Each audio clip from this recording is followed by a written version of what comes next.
So I want to feel that I'm among friends. I say that a democratic and secure and stable African future can only be attained through the power of ideas and candid, informed debate, and that is always plentiful in this House. Your continuing commitment to Africa is a blessing for the continent and for the US too. I'm very glad to be here with so many close friends, as I mentioned. I think you take Ambassador Bellamy here and Ambassador Johnny Carson are two caring US ambassadors that Kenya ever had, and subsequently the two most astute ambassadors Kenya has in the US. The distinguished guests here attest to the recognition of Kenya as one of the most strategically important nations in Africa. I was told that the hall was fully booked nearly a week ago, and that there were quite a number of people who wanted to attend today but were not able to get access to this room. That again attests to the importance that Kenya attracts here in the US.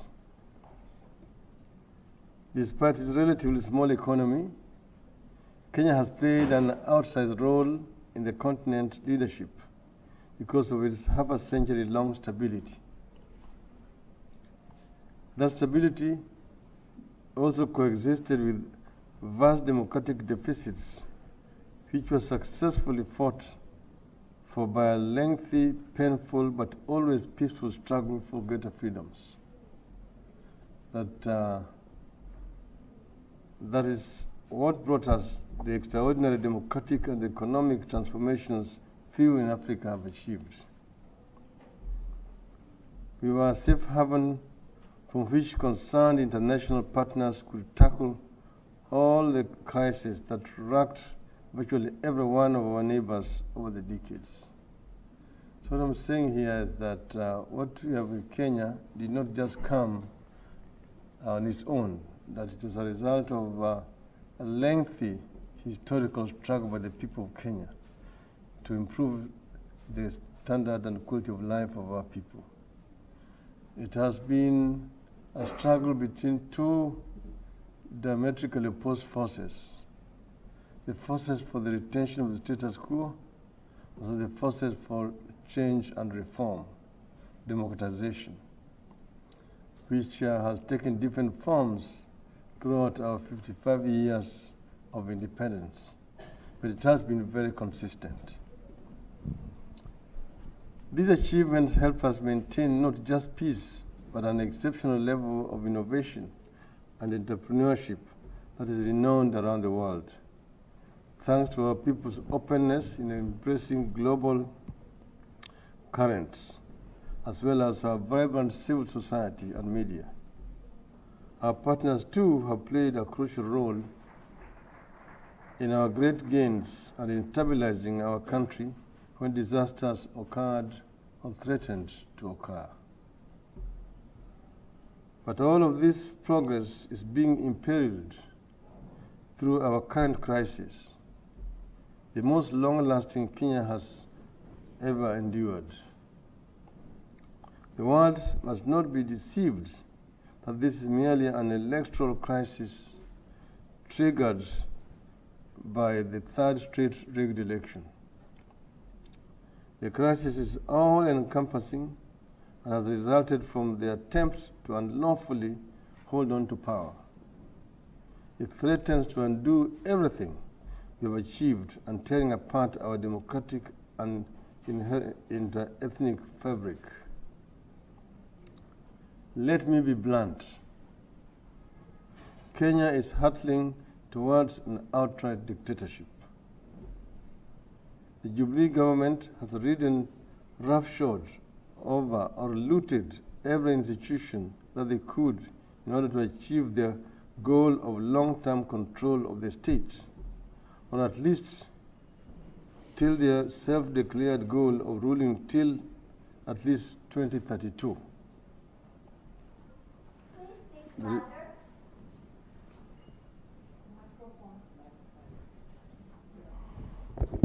You're too far.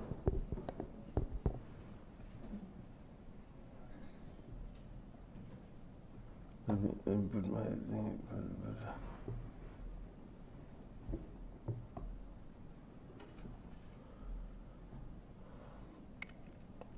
The regime has targeted and inflicted particularly severe damage on two institutions that are central to the preservation of democracy and peace through the delivery of free, fair, and credible elections. That is, the Independent Electoral and Boundaries Commission and the Supreme Court of Kenya. These two critical institutions have been targeted through nothing less than a reign of terror. The Electoral Commission was comprehensively undermined before the August elections. The assault on the Supreme Court began after the courageous Chief Justice David Maraga and his fellow justices astounded Kenyans and the world by annulling that election of President Uhuru Kenyatta for pervasive irregularities and illegalities. This was not just a historic ruling in Kenya, but in Africa. And it is just the fourth time that an election of a president had been overturned in the world. So it was a trend-setting decision on the African continent. Among the other great setbacks for Kenya in the current crisis has been the disappointing role of our partners who were with us in the decisive struggle for multi-party democracy in the early 1990s. They also intervened with a lightning speed during our catastrophe a decade ago, when mass violence erupted after the tainted 2007 elections. Kenya matters, or at least it did then. In this crisis, though, the US and other pro-democracy friends chose to avert their gaze from the unfolding electoral lawlessness and continued against all the evidence to support a deeply tainted electoral process. To give the most recent example, Commission Chairman Wafula Chebukati courageously confessed that his electoral commission was driven by politically motivated pressures and that he could not guarantee a free and fair elections on the 26th of October rerun. That was 8 days to the election day. The chairman publicly on a live television said he was not able to deliver a free and fair elections on that date. Before that, a commissioner had resigned and also cited reasons why she thought that elections cannot be free and fair. But in a stand that astounded Kenyans and Western envoys, Western envoys 2 days later announced that they believed the commission could hold a credible poll and supported that highly controversial election. It was an utter bizarre sight. What we asked, they said how it had changed. The chairman is saying I cannot deliver free and fair elections. The envoys are coming up and saying everything is clear. You will go ahead and participate in these elections. I say that if really these are true friends of Kenya, then Kenya does not need any enemies. We don't need enemies.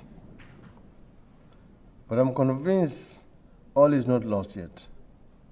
What Kenyans are asking is something small, a fresh, credible election.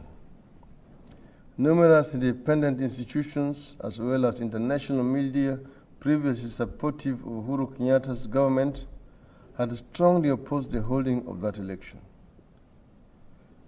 This nearly universal stance has vindicated NASA's position that a credible election is the only option Kenya has to give peace a chance, and even more important, heal a nation that has been torn into angry bits. But holding such an election needs a radically changed, non-confrontational environment in which the two sides can campaign on the basis of what they offer Kenyans for a better future.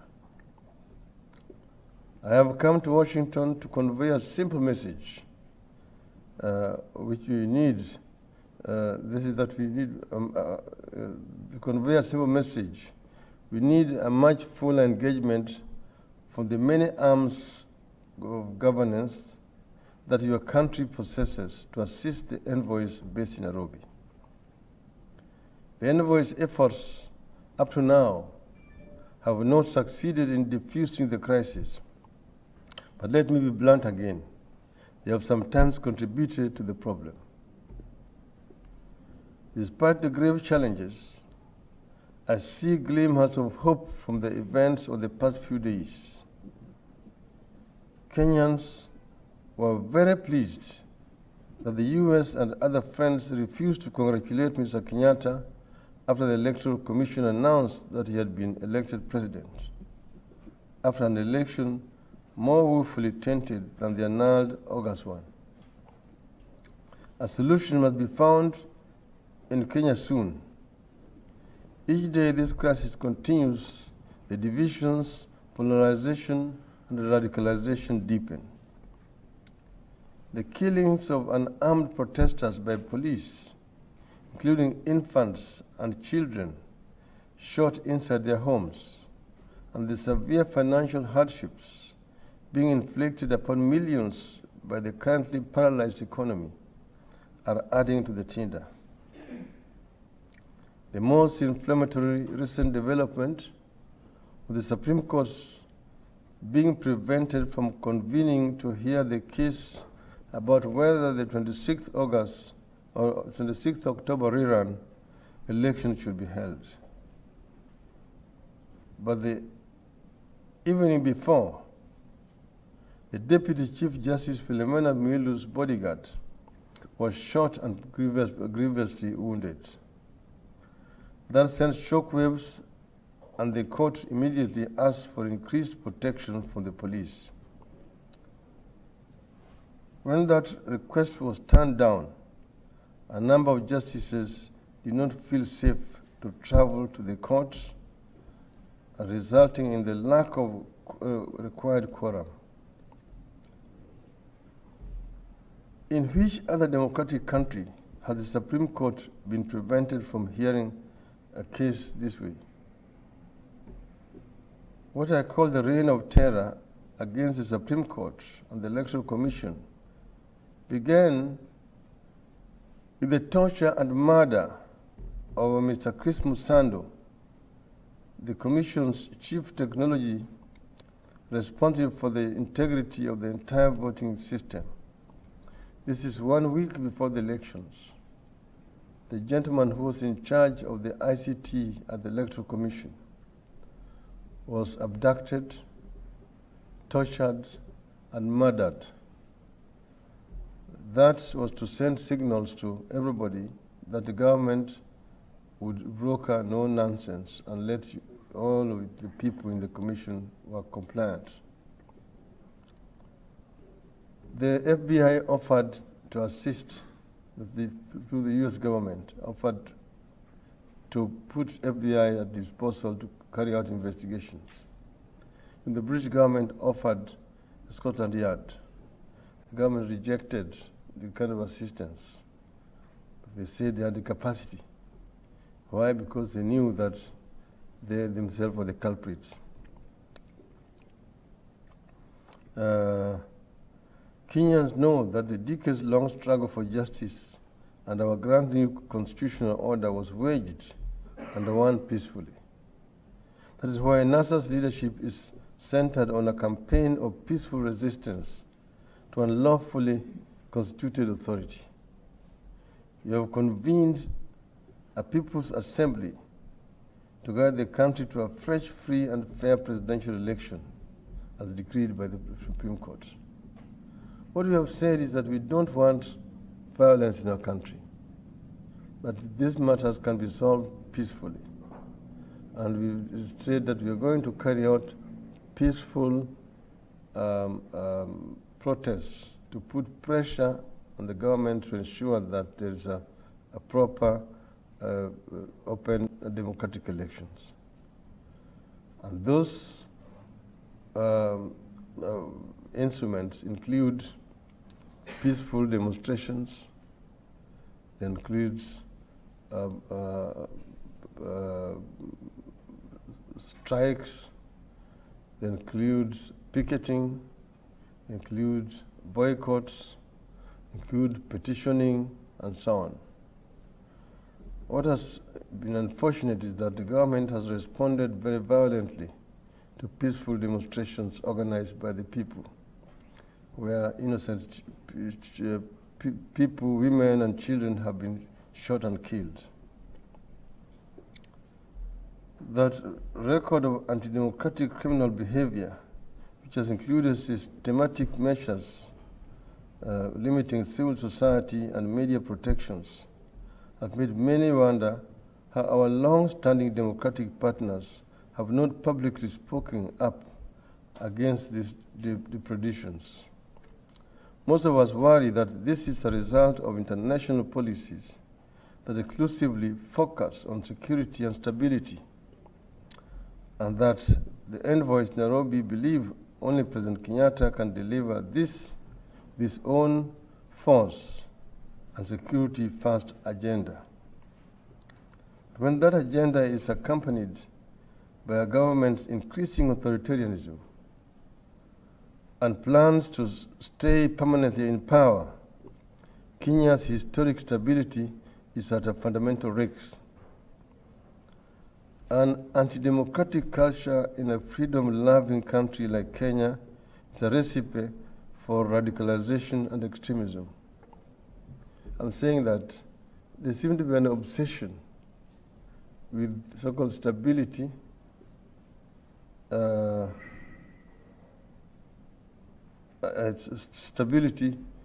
and fight against extremism.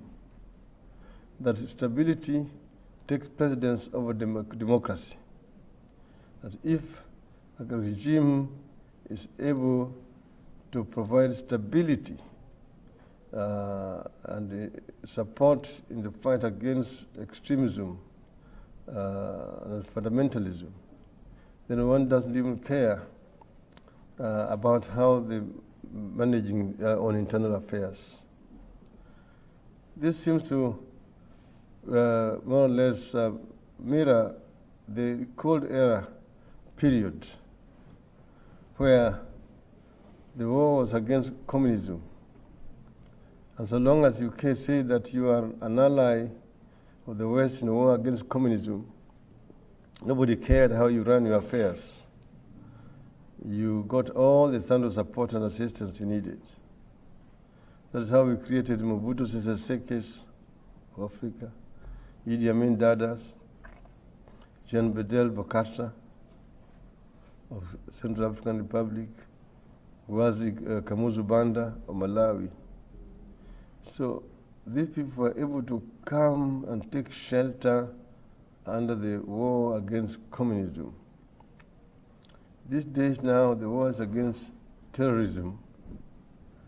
And so now the cover is stability and ally in the war against terrorism. And therefore, in this process, democracy is the casualty. That campaign and war against extremism and terrorism is pivotal in our time, in our region.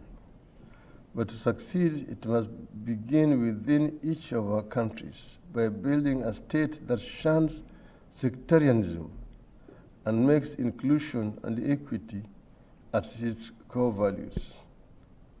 And the biggest problem in Kenya right now is exclusion. Exclusion is a bigger issue. And when you see people begin to talk about secession or wanting out of Project Kenya, it basically tells you that something is seriously wrong with Kenya that must be addressed and before the country tears apart. In the last decade of last century, we saw countries disintegrate. Where's the former Soviet Union? So many republics. The former Czech Republic, Czechoslovakia. The former Yugoslavia. Has now so many different countries out of it. So this, therefore, these problems come about as a result of exclusion within a society. Unless they are addressed, they will tear the country apart. You see right now in Spain, the Catalonia issue is a big issue. And we have seen in Kenya people beginning to talk about wanting to secede. These are symptoms of a problem that must be addressed.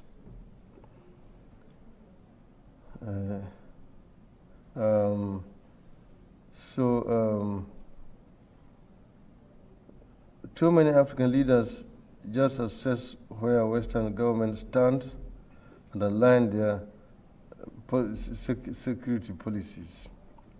As things stand now, anger and radicalization is growing by the day, and unless this election crisis expeditiously ratified, Kenya could be rendered incapable of protecting its own and its partners' fundamental interests. The depth of this crisis can be seen in the hitherto unheard of phenomenon of mainstreaming Kenyans feeling so deeply excluded that they are openly toying with the idea of secession. The rascals will always be thrown out by the people, but it does not seem that the path to sustainable security is an impossible one for a regime which is essentially composed of a powerful elite which has been at our country's helm for the last 55 years. In addition, our 4 presidents have come from only 2 communities, and the next one preparing to take over after Uhuru is not from one of the other 42 communities either. As I said at the outset, these ills coexist extraordinarily and accomplishments by talented, hardworking, and outward-looking Kenyans. Kenya's future, and indeed Africa's, lies in democracy. Both the regime and our traditional partners must retrace their steps and accept that the current state of affairs endangers the nation, the region, and the security and stability of the entire world. We, as Kenya, in conclusion, have played a very central role in the eastern part of Africa. The problems that face Kenya are not unique to Kenya. You can say that there are problems that are found in many other African countries. From the periods of the Cold War, when then the wind of change began to blow on the African continent, it brought down the single party and multi-party and military dictatorships. And multipartyism became the vogue. With the advent of multipartyism, competition came into the political system. And African economies which had been dormant, some of them realizing negative growth, most of them were HIPICs, highly indebted economies, began to register higher rates of economic growth because of competition and openness.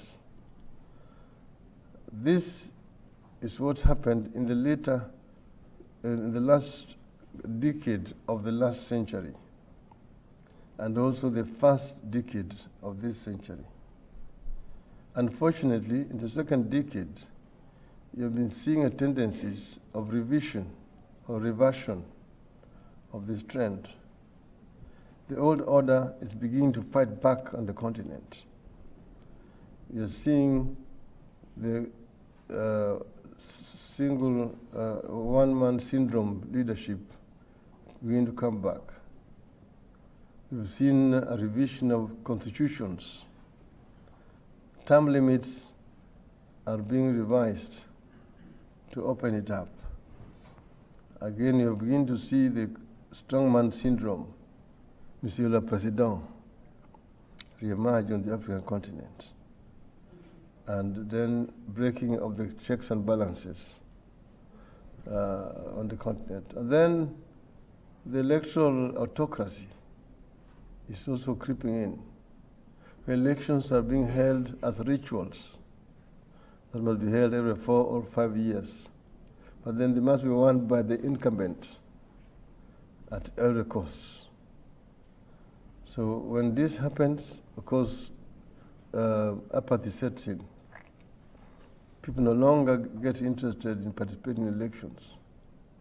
So you find situations where 10 to 20% of the population participate in elections, and the incumbent then gets 90% or 99% of those votes cast. Because this is not healthy for African democracy. So democracy must be universal. And we believe that Africans do not deserve lower standards. That democracy must be universal. And those who say that, oh, it is not good enough, but it is Africa. If it happened in Europe, it would not be acceptable, or in Americas. We think that that time is gone, that we must apply the same standard in Africa that we apply in terms of democracy in other parts of the continent and part of the world. This is the belief of the African Democrats and those of us who believe truly that Africa deserves better, that Africa can be better governed, and that Africa, and a stronger Africa, is a better partner for the international community than an unstable Africa, which is being mismanaged and misgoverned by autocrats. Thank you very much, ladies and gentlemen.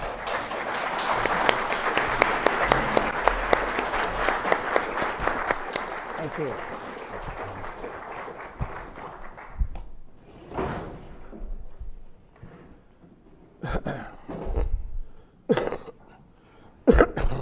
The podium disappeared quickly. Is this microphone on? Can you hear me? All right. Okay. All good. Well, thank you. Thank you, Honorable Odinga. I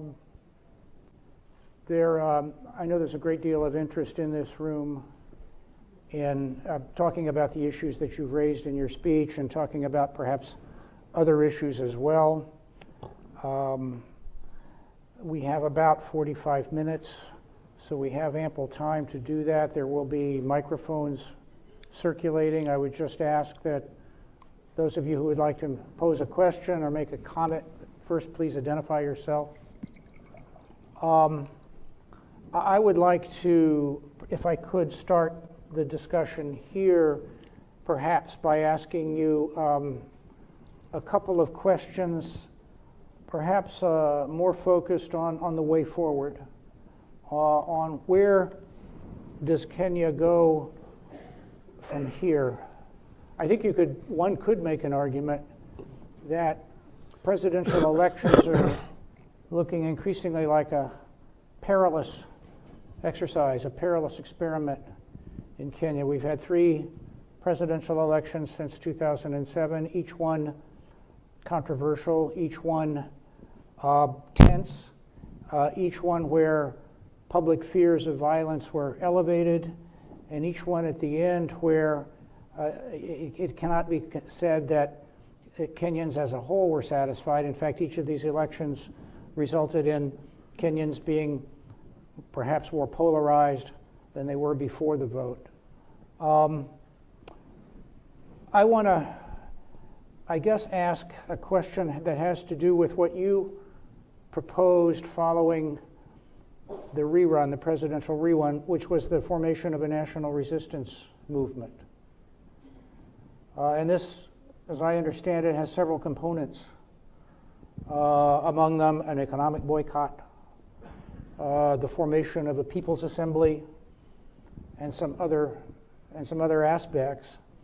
Can you tell us, Honorable Odinga, what do you hope to obtain through this national resistance movement? Are you hoping to have the election results annulled and go to fresh elections? Are you hoping to perhaps put in place some form of interim government for a period of time? Or is this national resistance movement mainly a way of keeping a sizable part of the Kenyan population alert and mobilized? What are your aims? Well, I think it's much more broader than just presidential elections. We've come to realize that the issue is not just a presidential election. Because as you know, the last time we went to court to challenge the outcome. And in the process of that court hearing, a lot of other details emerged of what had happened, not just with presidential elections, but across board, the gubernatorial, the senatorial, the members of parliament. There was a blatant rigging. So for example, the Jubilee Party enjoys artificial majority in the Senate, the National Assembly, and so on. But all this was designed through an algorithm put in the system so that it could justify the rigging across board. Now, the courts identified what they call illegalities and irregularities, which they directed the Electoral Commission to rectify before they did a repeat presidential poll. We came out after that with a 12-point document, which says the 12-point reducible minimum that needed to be done by the Electoral Commission before they could do the fresh poll. They ignored and refused to address those issues. So as time was ticking, we decided that it was going to be like doing the same thing, the same way, expecting different results. So we decided that we will not do it. That's why we pulled out of the race. Even if the Supreme Court now declares the vote again null and void, because what happened was when we were not the candidate, we wrote to the Electoral Commission and we pulled out. They still insisted in having our names in the ballot, and plus the other candidates. So there were 8 candidates, the ballot. As it were, I still beat the other 8 candidates, although I was not a candidate. But as you can see, there was still that logarithm. When the president votes were 1 million, mine was 10,000. When he was 2 million minus 20,000. 3 million, 30,000. 7.4 million minus 73,000. So it was something that was already predetermined and all put in the system. Okay? Because first I said it was Uhuru running. So it was Uhuru running against Kenyatta. And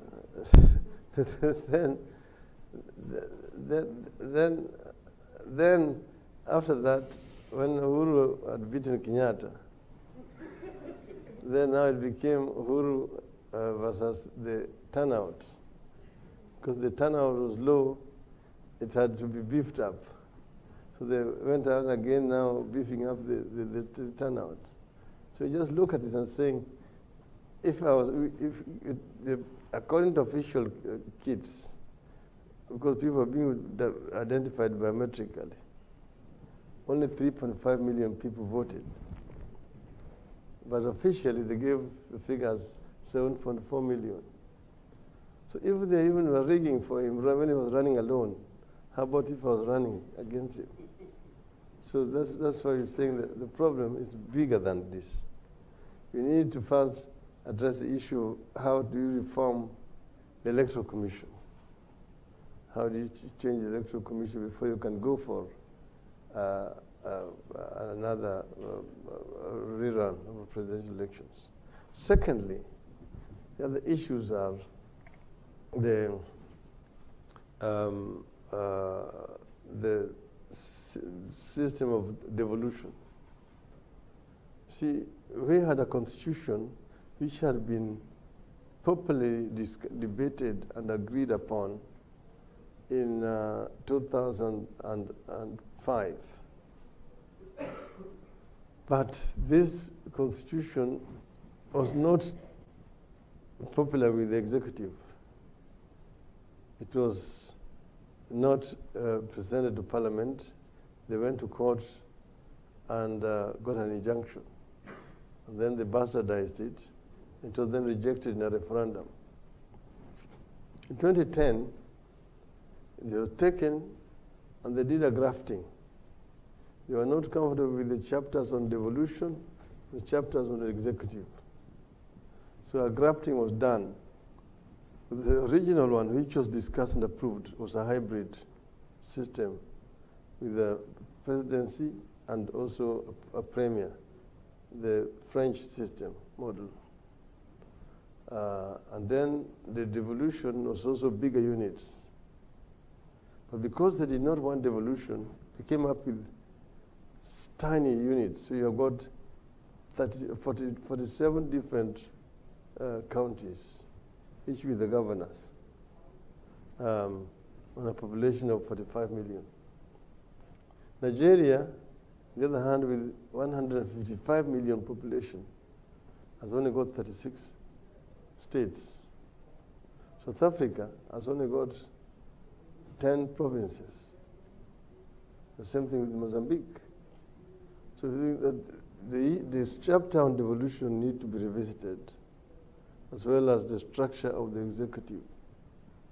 That is why we are calling for a People's Assembly that is bigger than just the national parliament. So we have set up the National Resistance Movement as a way of applying pressure so that we can be able to create the People's Assembly, similar to the Burma's Constitutional Conference, that will enable us to put these matters back on the table, to have them debated and agreed on before we can move forward further. This is the purpose. So the National Resistance Movement is the one that is actually managing these protests, like, for example, demonstrations, like, for example, boycotts. Right now, there's a motion which is being debated in various county assemblies. It was already approved yesterday by 2 county assemblies. Today it's being debated in 3 other county assemblies. So the more the merrier. The more county assemblies approve it, the better for us. So then each county assembly will nominate delegates to the People's Assembly, which will then begin to debate these issues. How do we strengthen, how do we reform the Electoral Commission?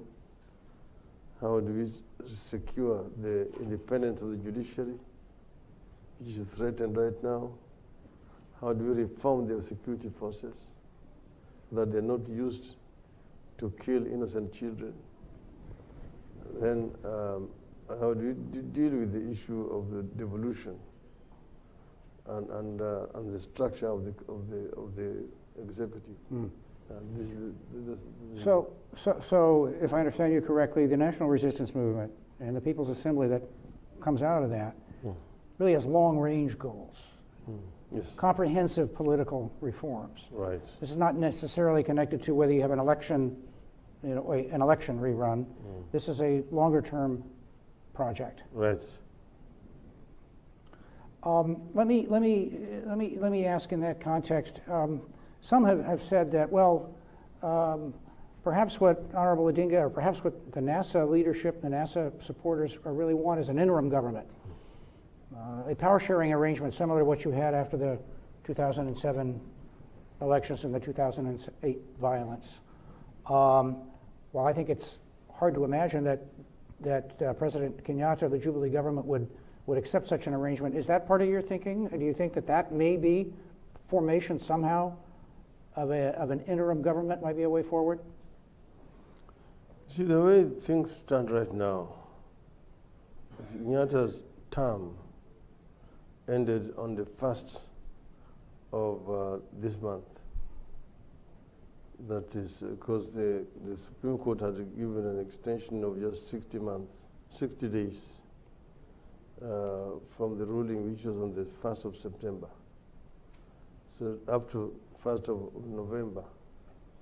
Beyond that now, he does not have a mandate at all. So what you're saying is that whatever happens with the Supreme Court ruling, because already there are petitions before the Supreme Court right now. Whatever it rules, you're saying you need to have now an interim arrangement, interim arrangement very similar to what happened in South Africa between the clerk and the ANC, where both sides would appoint a team to manage matters in an interim basis and to ensure that these changes take place before any meaningful elections could be held. Yeah, that's what I'm suggesting. Let me just ask one final question before opening this up to our audience. You put together you and your colleagues put together a rather remarkable coalition last year, the National Super Alliance, which gathered together some top-tier political figures and a number of different communities in Kenya, and many believed that broad-based support, that broad-based coalition, might be able to propel you to an electoral victory. There have been some signs that this coalition may be growing weary, and that some members that the unity which you built is fraying a bit. How do you see the near-term future of NASA? How strong do you think the organization is going to be, and what are maybe some of the forces that are working to perhaps lessen some of the unity that you built up before? You see, NASA basically brought in a very broad-based coalition. It cut across the entire country. We have at the top reports 4 political movements. This is the Orange Democratic Movement, the Wipe Up Democratic Movement, the ANC, the Amani National Congress, and then the Ford Kenya, the Forum for Restoration Democracy. So these parties putting together basically represent all sections of our country, all regions, and brought very comprehensive leadership, unlike our competitor Jubilee, which is basically a 2-region affair. And it is also evidence in terms of the voting pattern in the country. You'll see that NASA gets support from almost all regions of the country. But there's areas where Jubilee does not get any votes from. So we think that if we have these 2 teams working together, then you'll have the entire country represented. Because what I'm saying is that it is the exclusion, which is, I think, one of the primary problems affecting the country today. You see, for example, the governors from the coast region, all the members of parliament from the coast region, members of the county assemblies met last week and made an announcement that they want to take steps to secede from Kenya, which is, of course, a very dangerous statement. But it is basically because of frustrations that people feel. These are things that can no longer be swept under the carpet. They must be addressed. Well, thank you for that. I'd like to open the questions now to our audience, and before doing that, just to ask that please keep your comment or question brief and direct, so that I can call upon as many of these hands as I can. Okay, let's start here with Jeffrey Herbst right here. Sure, Jeff Herbst. Thanks very much for attending today. I was wondering if you could reflect on the role of foreign observers in elections. Would Kenya and other African countries be better off without observers, or if there is a role for them, how might they be used most productively? Okay, role of foreign. So we take maybe 2 questions. Okay. So that I'll let you make a note there, and I'll go to the gentleman here in the front row, and then we'll move over to the left side of the room. Thank you. My name is BMJ Murid with the Voice of America.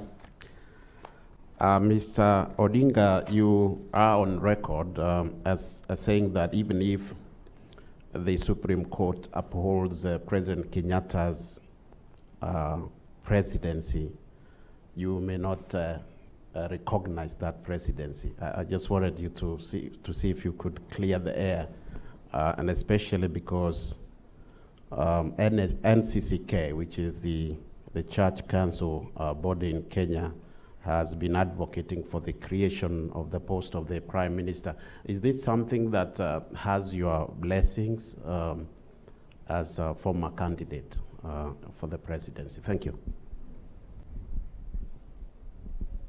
All right, we'll take, I'll let you address those 2 questions, and then we'll take more from this side of the room.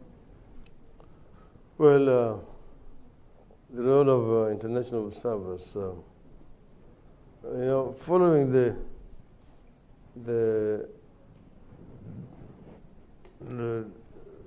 elections of 8th of August, the Kenyans were very disappointed by the role of international observers, the kind of remarks that they made in quickly giving a clean bill of health to a process that they had not seen through. We had a meeting with the members of the Observer team, the leaders, and gave them a briefing of what had transpired. But we saw quite a bit of reluctance on their part. Their minds were made up. You know, what had happened was the elections had two components. One is the polling day. So you look at the day, the time the polling stations were opened, the voting, the counting of the ballot at the polling stations. All that process was very, very transparent. There were no problem about that at all. I can see in the audience here, my friend Keith Jennings there. He was of NDI. Mm-hmm. They are there and can confirm what I'm saying. The problem was after the results were announced at the polling stations, what happened? The transmission to the tallying center at the constituency and to the national tallying center. That's where there was a problem, serious problem. Because that's where the results which came from the polling stations are not the ones which were being added at the national tallying center. So they are completely adding different results, which they had generated themselves. So he said, what's the point in people waking up in the morning, lining in long queues, there's rain, there's sunshine, and then in the end that vote does not count. It's something else that is being announced. And we were able to show them evidence which are received from whistleblowers within the IBC that the people had hacked into the system and had posted different results. We even had some log sheets. When we showed them, the concern was more of, how did you get this information? This is a confidential information. How did you get it? They are more concerned with how you got it rather than that we had it. That was evidence. The observers. And then they were very quick to come up with, in glowing terms, congratulating the Electoral Commission for organizing a very flawless electoral system. Kenya is leading Africa in electoral democracy. Kenya's example should be emulated. The losers should go to the court or accept and move on. So he said that if this is the kind of observers that you have on the African continent, Africa can do without this, because they are more part of a problem than the solution. So in our view, we were very disappointed in the manner in which they conducted themselves at that time.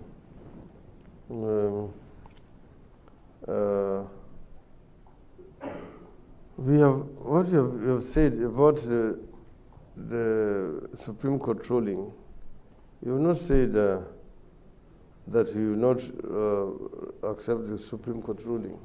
Said whether the rule that Uhuru is elected or not is not going to be a solution to the problem. Because what is the point in having a president who is not recognized by more than half of the country? It will just be a problem. And that is what it is. So you say that we need to have a solution beyond just the Supreme Court. The Supreme Court declaring because first the turnout was less than 30%. That means that there's 70% of the country that does not recognize the president, and that is a problem. The other one is this issue of NCCK proposing amendment to the Constitution to create a position of the Prime Minister and so on. You're not just looking for jobs, the Prime Minister. That is a very cheap way of looking at it. You're talking about we want to address this fundamental issue of governance. That's why we are saying it cannot be a quick fix. Oh, they're making noise because they're in the cold, give them a job. No. The way I've been for the last 5 years, I've never gone to the government to beg. They've refused to give me my pension as a Prime Minister that I'm entitled to. There's an act of parliament which entitles me to certain things. Even security. They withdrew my security 2 months ago. They just called them and took them away when I was still a candidate. They withdrew all my security. Well, I don't even care. But I'll hire my own private security. Look at. No, I think there's a very cheap way of looking at it. Okay.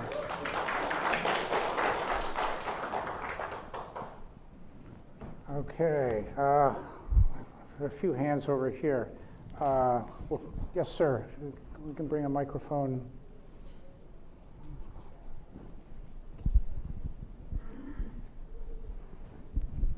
Yeah, my name is Edward Manyibe. I'm a professor at Langston University, Oklahoma. And I was here in town, and I heard that you are here. And I said I have to come and...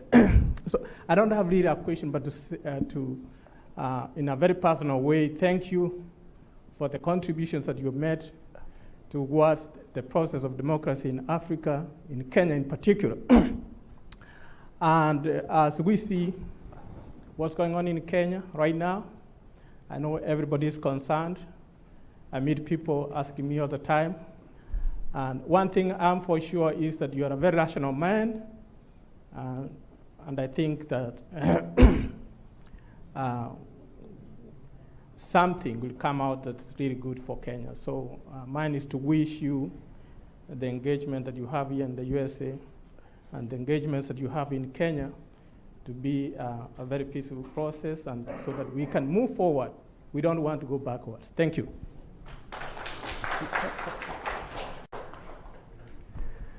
Let's go over here to this gentleman on the right. Mr. Noyes. Hi, Honorable Odinga, thank you very much for your comments. Alex Noyes here. I'm a senior associate here with the Africa program at CSIS. My question goes to the role of the police. When you were Prime Minister, there were several reforms that were passed, including the creation of the National Police Service Commission and the Independent Police Oversight Authority, NPSC and IPOA. Can you say a little bit about why you think these institutions have been unsuccessful in reining in the role of the police in institutional and in political violence, and what needs to be done moving forward to do so? Thanks very much. Okay, reining in the police and moving forward, and then because there's a gentleman back here who's been standing the whole time, that qualifies you for all right, thank you. And asking a question. Thank you very much. My name is Ali Badawi, and I'm one of the many Kenyans who's been living in the DC area for a long time. I'm part of a local community radio in the region. And my question to you, Prime Minister Raila Odinga, is that talking about the creation of a People's Assembly to address issues of most Kenyans who've been marginalized from the political process, where will the Kenyan population in the diaspora be included? Because as you know, in the Constitution, Kenyans were given the right to vote in the diaspora. And of course, the current regime, made sure that that did not happen in most parts of the diaspora.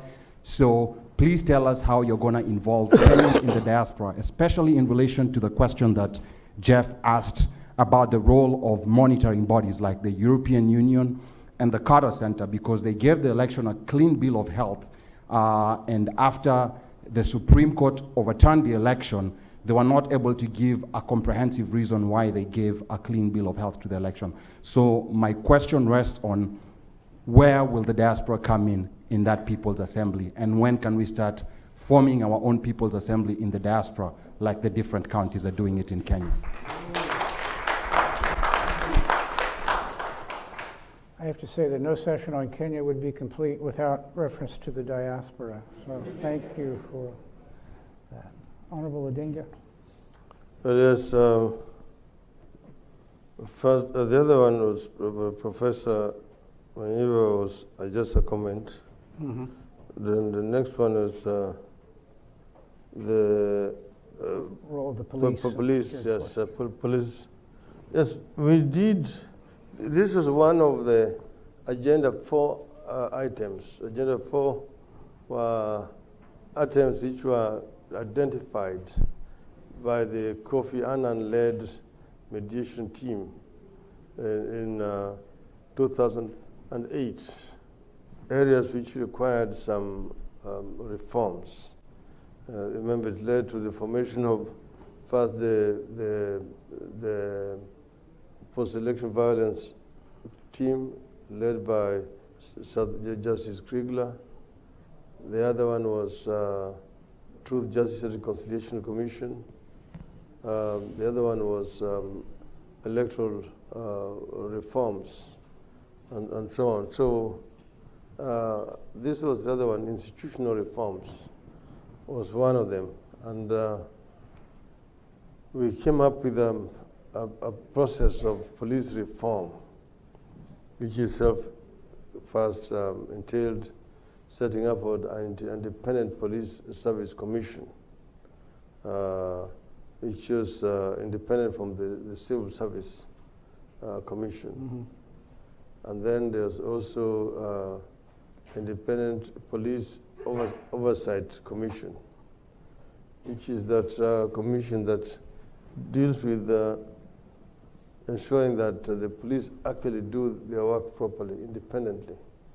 They do the work of supervision to ensure that there are no excesses in the police force. First, there was need to transform the police from a force to a service. Remember, we did have, under the colonial system, we had a police force. And the colonial police was a police that was trained by the colonialists to rule the natives. So it was a very authoritarian, anti-people police force. Now, it was never tamed. And like you go to a place like in Tanzania, they transformed it to a police service, which was now, in other words, the servant of the people. But in Kenya, the police attitude remained exactly as it was during the colonial days. Like you see, if you're in London and you lose your way, you go to the police and you ask him that, excuse me, sir, excuse me, can you show me the direction to Trafalgar Square? And you tell, oh, Trafalgar Square? Yeah. Walk straight on. Turn right. About 300 meters, turn left. Walk straight on. You can't miss it. Then you say, thank you. Then you say, thank you, sir. He'll salute you. In Nairobi, you lose your direction. You go to a police officer and you ask him that I've lost my direction. Can you show me how to go to Kariako? The first thing is, where's your ID card? If you don't have it, that's a crime. You're arrested, you're handcuffed, you find yourself in cells. Tomorrow you find yourself charged in a court of law, loitering with the intention to commit a felony. So see, this is from the old colonial days. So this was to be transformed into a service, and the process had started. Unfortunately, it was never completed. and it's stalled where we left it. And then under the Jubilee, there's been an attempt to cancel the gains. In the past, when we left under the law, the new act, the Police Service Commission was appointing the Inspector General, nominated Inspector General, and one name is submitted to the President, who then forwards it to Parliament for approval. Now they have changed the law, come up with an act which now gives the President the power to appoint and sack the Commissioner, the Inspector General of Police. So we're back to where we were before. So that independence is no longer there. But it has been said, the intention was to ensure that the police are not under direction of politicians. Right now, the police are being directed by politicians. And this is a problem. That's why the reforms have stalled. Okay. Now, regarding the People's Assembly, yes, we are having the chapters locally, but we have not excluded the diaspora.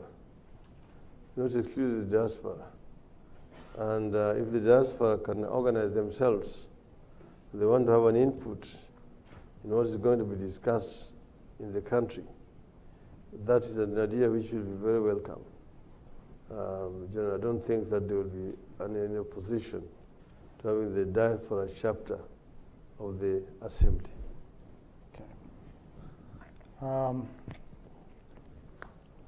We've got a little more time here. I have one final question for you, but let me... This lady here, she's raised her hand for too long. Who's right here? Yeah. Okay. Thank you. Dr. Mena Dempsey with the Congressional Black Caucus Foundation. So thank you for your courage, for being here. I was one of the election observers with NDI on August 8th. And speaking independently, I know at a micro level there were things that worked not so well and some things that did work well. So you can talk about things like the color-coded box that led to stray ballots, the same presiding officer waking up at 6 a.m., the same one counting the ballots in the evening.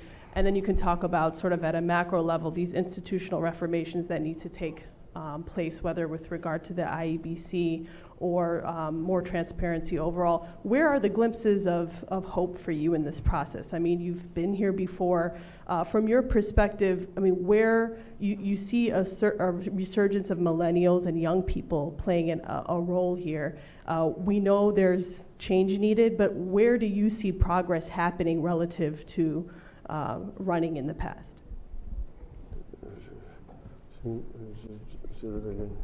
What do you see what? What do you see? I want to go ahead and answer that, and then I have one. Let's see what the final question. The final question. What do you say? From me? Question. What is it? Question. What is it? I didn't quite understand. What's that? Okay. Yeah, what exactly was her question? I didn't.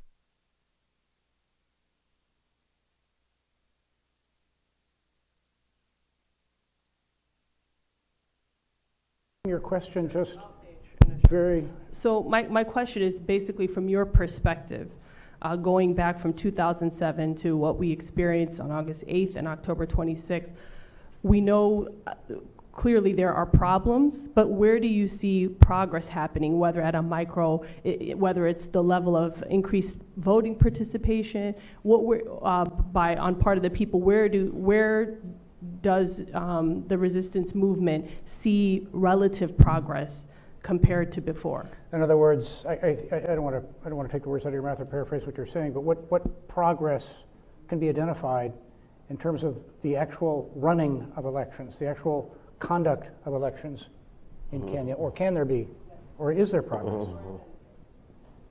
Okay.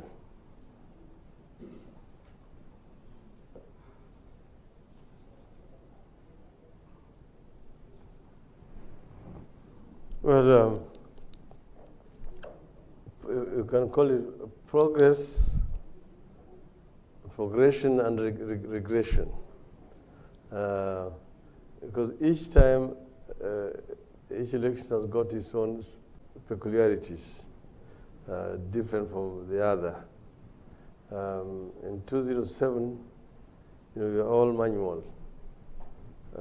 Everything was manual, coming from various constituencies. But you compare that to 2002, which was the most open democratic elections that has ever been held since the introduction of multipartyism. In 2002, the results were being broadcast live on live radio, television, from polling stations to constituency tallying centers. That worked very well. In 2007, they were doing the same thing. And they had finished most of constituencies. There were only about 50 constituencies left out of 210. And then they sensed the danger because we were leading by over 1 million votes.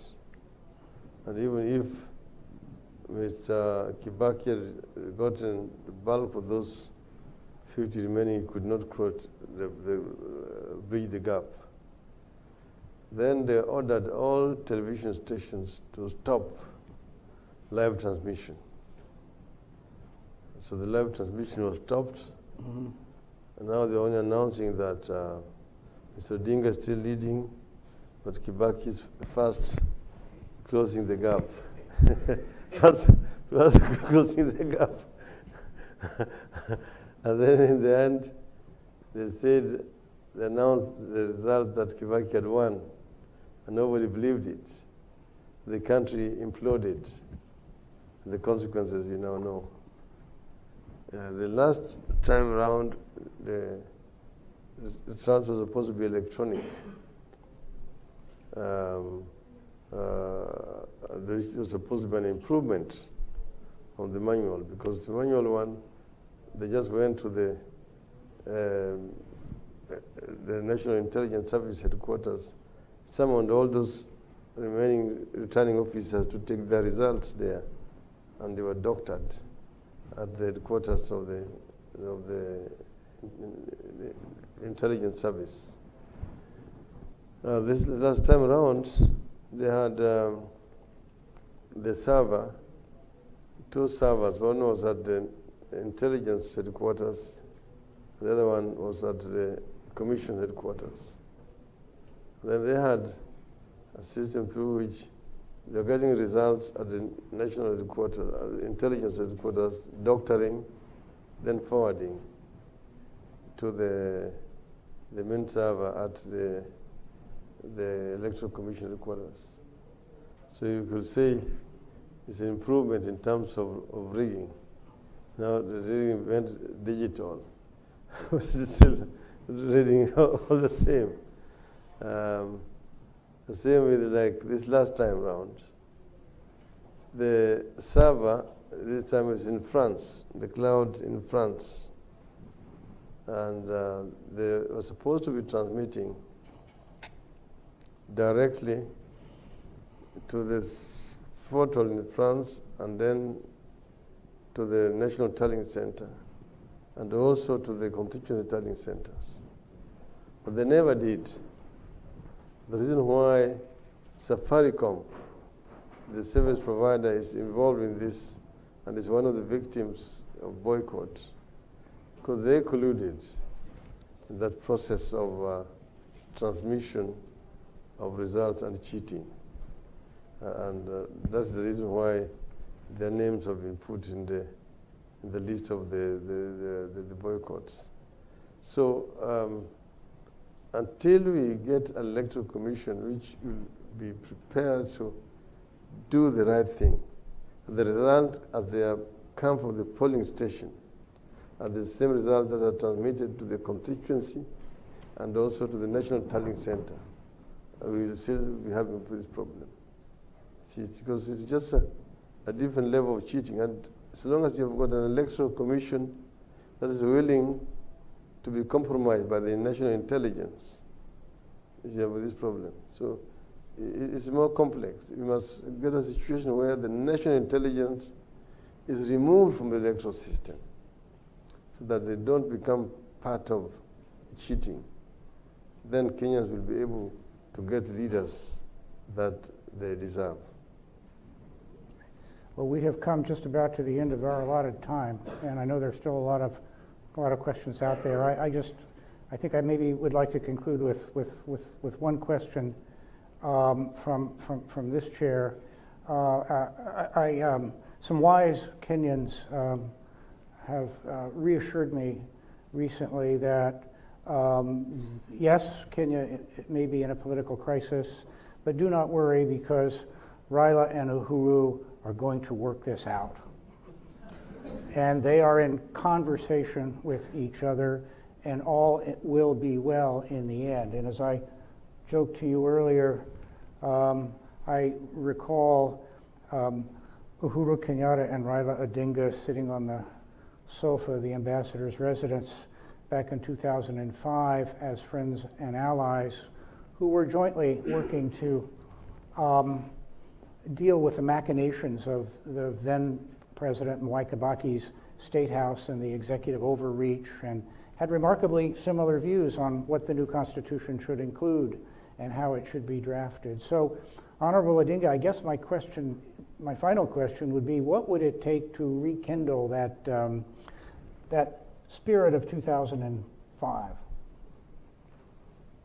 Yes, 2005 are 12 years away, but yeah, we worked very closely together. At that time, remember, KANU was official opposition party, and I was in the government. I was then the Minister for Roads, Public Works and Housing. I played a very important role in getting Kibaki where he was. And Uhuru was now the official leader of opposition. KANU was lost. They were not used to playing the role of opposition. They were more used to being in government for many years. So when this opportunity arose, I reached out to KANU to ally with us, because we were then in the process of trying to get a new constitution for the country. And the Kibaki elements were actually opposing some very fundamental changes which were popular with the people.